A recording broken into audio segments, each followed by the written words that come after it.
Okay, so this is the overview for the week of 3/30. So the very last week of March, well, starting April. This is just the overview.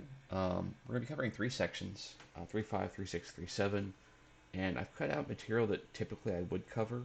Um, we're not going to do a whole lot of identity proving.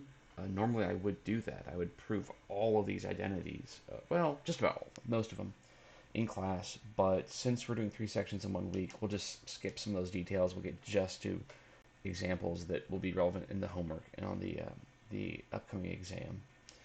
So 3.5 is sum and difference formulas. We're going to list the formulas, just a big list.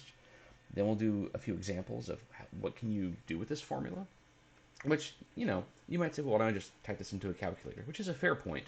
So we'll get to an application that shows here's one aspect of why we need this formula. You could also say, well, you um, not everything's always numerical. You might have to rearrange things using identities. But again, we're going to limit proving identities. So this application will hopefully illustrate here's why we really care about having this identity and not just have a computer do it for us. Then we'll get to the double angle and half angle formulas. Again, we'll list the formulas. We will do several examples of here's how you calculate a thing. You'll notice this last one, find sine of 5 pi over 12. That is it's a repeat of this one, find sine of 5 pi over 12, because we're going to find that two different ways.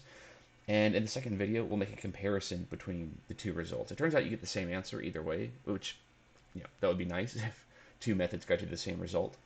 But we'll compare those two. And then we'll get to solving an equation as well. I think this one, there was no equation solving. The application, as I recall, is actually an equation solving example. Anyway, so we'll solve an equation, then we'll bring this to 3.7, product to sum, sum to product formulas. All these formulas are important for Cal 1 and Cal 2, but these especially are used in Cal 2 quite a bit. So we'll list the formulas. We will do a few examples of calculating a thing, and then also using identities to make a rearrangement. Those items 2 and 3 there on that list. And then the fourth thing we're going to solve, oh, that is a mistake.